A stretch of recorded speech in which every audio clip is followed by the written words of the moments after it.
오늘 말씀에는 몇 주 전부터 등장하던 그 바리새인들이 계속 등장하고 있습니다. 지난주에 14절에서 예수님을 어떻게 죽일까 의논했던 그 사람들입니다. 회당에 들어가신 예수님께 이 바리새인들은 예수님을 함정에 빠뜨리기 위해서 한쪽 손 마른 사람을 데려옵니다. 그리고 오늘 귀신 들려서 눈 멀고 말 못하는 사람을 데리고 옵니다. 찾기도 쉽지 않을 것 같은 사람을 두 사람이나 어떻게 잘도 데리고 옵니다. 참 이상한 방향으로 열심히들 살고 있습니다. 두 번째 붙들려 온 사람은 앞을 보지 못하고 말도 하지 못하는데 귀신까지 들린 사람입니다. 오늘날에도 볼 수 있는 눈 멀고 말 못하는 이런 장애의 원인이 귀신 들린 것 때문이다. 이게 아닙니다. 영어로 번역된 성경을 보면 이 사람은 귀신 들린 사람인데 앞도 못 보고 말도 못하는 사람이다 라고 번역되어 있습니다. 딱히 인과관계는 없는 것입니다. 그저 악재가 3개나 겹친 안타까운 사람일 뿐입니다. 바리새인들은 이 사람을 예수님을 고발하기 위한 수단으로 삼으려고 데리고 옵니다. 이 바리새인들이 어떠한 사람인지는 예수님께서 마태복음 7장 5절에서 이미 말씀하셨습니다. 외식하는 자여, 먼저 내 눈 속에서 들보를 빼어라. 그 후에야 밝히 보고 형제의 눈 속에서 티를 빼리라. 이들은 그들의 눈에 믿음 없음의 들보가 있는 사람들입니다. 보통 들보라고 하면 기둥과 기둥 사이에 지붕을 받치기 위해서 세워놓은 그 집에서 가장 튼튼하고 두꺼운 나무 재질을 말합니다.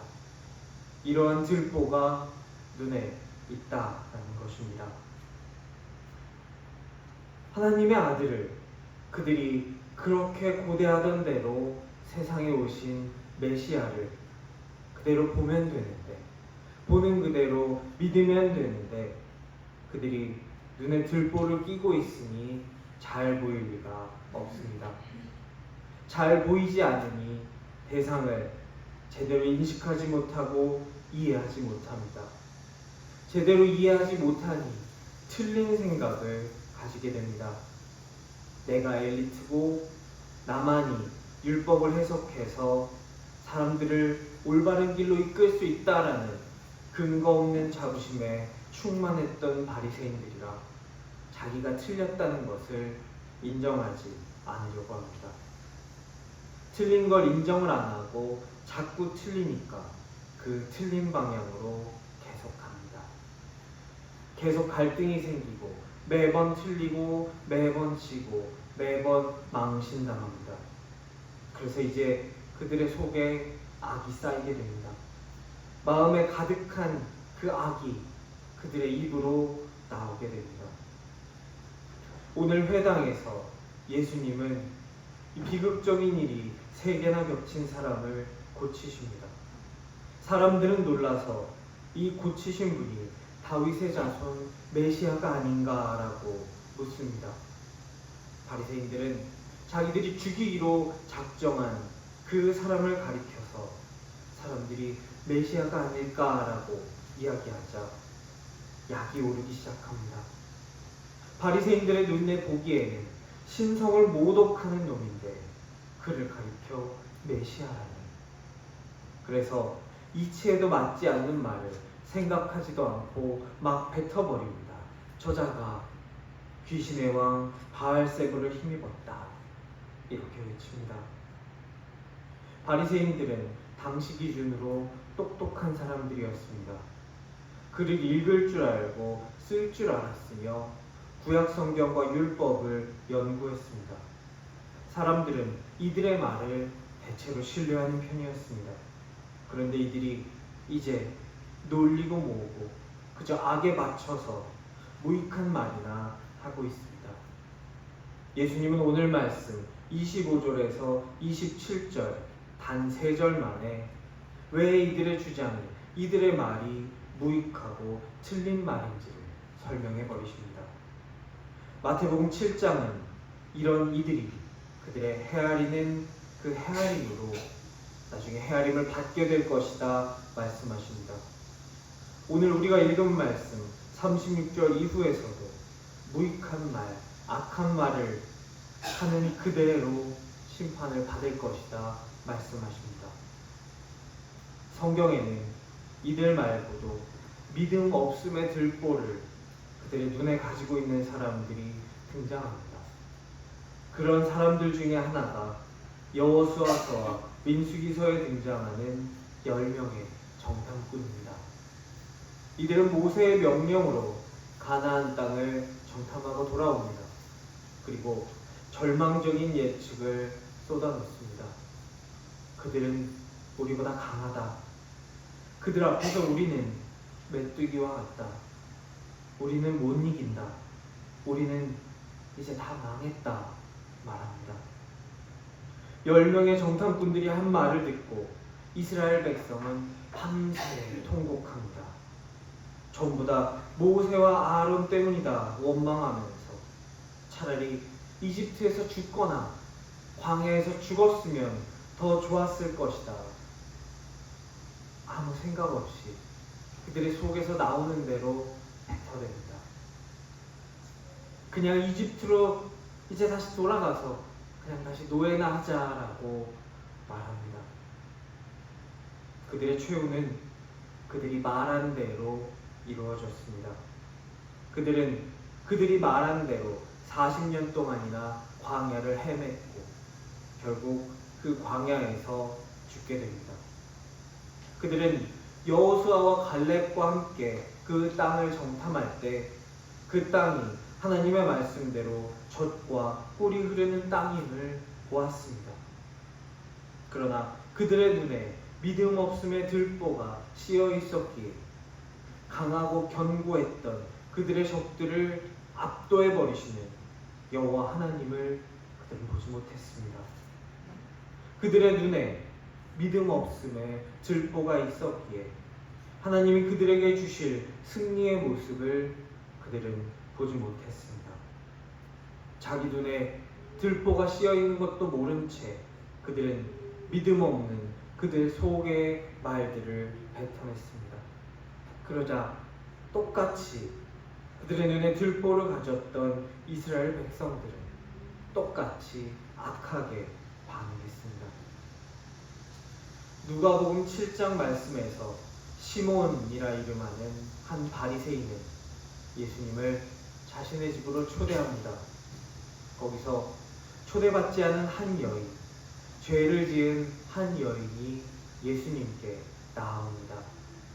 그는 자신의 눈물로, 자신의 머리카락으로 예수님의 발을 닦고 향유를 붓고 그 발에 입을 맞춥니다. 믿음 없음에 들보를 가지고 있던 바리새인은 그 들보가 끼인 눈으로 자기 눈앞에 이 여인을 봅니다. 어휴, 이 양반이 선지자라면 자기 앞에 있는 이 여자가 죄인이라는 걸 알아차렸어야지 하면서 속으로 예수님과 그 여인을 무시합니다. 이 여인은 성경에 기록된 대로 죄인입니다. 하지만 자기가 죄인인 것을 알고 회개하려는 사람입니다. 들보가 낀 바리새인 시몬은 회개하려는 모습은 그 들보로 인해 가려져서 보지 않고 그 사람이 죄인이다라는 것만 봅니다. 그래서 자기는 자기가 보는 그것만 가지고 자기 앞에 있는 상대를 판단합니다. 제대로 보지 않았으니, 제대로 보지 못했으니 제대로 된 판단이 나올 리가 없습니다. 예수님은 자신의 발을 눈물로 닦고 있는 이 사람을 보십니다. 이 사람의 죄를 아십니다. 그러나 이 사람의 죄보다 이 사람의 아픔을 먼저 주목하여 보십니다. 사도 바울은 그가 스스로 기록하기를 이스라엘 중에 이스라엘인이요 바리새인 중에 바리새인이요 엘리트 중에 엘리트라 기록합니다. 그리고 실제로 그러했습니다. 하지만 그가 믿음 없음의 들보를 끼고 살 때 그는 진리를 보지 못했습니다. 그가 예수님을 만나서 비로소 그 들보를 없앴을 때 그는 그제서야 제대로 보게 되었습니다. 그가 가지고 있던 수많은 율법과 유대교에 대한 지식이 예수님을 중심으로 다 해체되고 다시 조립되었을 때 그는 비로소 진리를 볼 수 있었고 자유할 수 있었습니다. 그래서 예수님을 전하는 강력한 사도로 변화될 수 있었습니다. 우리도 우리의 눈에서 믿음 없음의 들보를 빼내야 합니다. 우리는 10명의 정탐꾼처럼 다른 사람들 앞에서 증언하는 삶을 살아야 하는 그리스도인입니다. 그런 우리가 눈에 들보가 끼어 있을 수 없습니다. 남들 앞에 서는 자가 믿음 없음의 들보를 가지고 살 때 그 사람 자신의 인생뿐 아니라 다른 사람의 인생도 불행해집니다.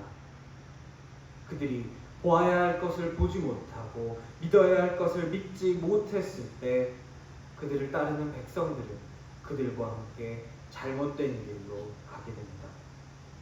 우리는 내가 대충 판단받는 것을 매우 싫어하면서 남은 단순하게 대충 판단해버리기 쉽습니다. 마치 바리새인 시몬처럼 말입니다. 저는 그런 적이 있습니다. 한 사람이 자기 잘못을 회개하면서 주님 앞에 나왔습니다.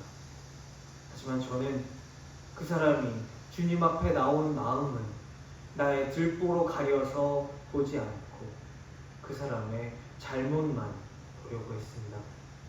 그 사람을 싫어하면서 나 이 사람하고 같이 일하고 싶지 않다고, 나 이 사람 별로라고, 싫다고 말했습니다. 주님은 이런 틀린 저의 마음을 지적해 주셨습니다. 싫어하고 미워하는 것이 아니라 자비와 사랑을 가지고 회개하러 나온 사람을 보는 것이 바로 예수님의 마음임을 기억나게 해주셨습니다. 우리 눈에 믿음 없음의 들보가 끼어 있을 때 한 사람이 회개하고 돌아오는 것을 기뻐하시는 하나님의 마음을 외면하고 다른 사람을 정죄하고 판단하는 것이 먼저 튀어나가게 됩니다. 그 사람의 회개의 길을 내가 방해하고 막아서서 실족하게 만들게 됩니다. 바울은 그의 눈에 믿음 없음의 들보가 있었을 때 잘못된 방향으로 열심히 살았습니다. 스데반 집사를 죽이고서도 그것이 하나님을 위한 일이라고 착각하며 살았고 거기서 만족하지 못하고 더 많이, 더 열심히 잡아 죽이겠다고 그의 모든 노력을 거기에 쏟아부었습니다. 잘못된 열심과 광기는 피를 부릅니다. 희생당하는 사람도, 그것에 동조해서 함께 돌팔매질을 하는 사람도 불행하게 만듭니다. 믿음 없음의 들보는 우리가 보아야 할 믿음을 제대로 보지 못하게 만들고 우리와 함께하는 사람을 악한 길로 함께 이끌어가게 됩니다. 오늘 말씀 23절에서 사람들은 아픈 사람을 고치시는 예수님을 보고 다윗의 아들이라고 부릅니다. 성경에서 다윗의 아들이라는 표현은 주로 보지 못하는 사람을 고치실 때 등장합니다. 우리 안에 믿음 없음의 들보가 있다면, 그래서 내가 오늘 제대로 보지 못하고 있다면 지금 이 시간 다윗의 자손 예수 그리스도께서 오셔서 고쳐주시게 되기를 원합니다. 그래서 우리가 바르게 보기를 원합니다. 이 시간 우리 예수님의 권능으로 우리의 눈에서 믿음 없음의 들보를 빼임받고 제대로 보고 예수님의 마음으로 제대로 알 수 있고 제대로 행할 수 있는 축복이 우리 안에 충만하게 임하기를 간절히 축원합니다.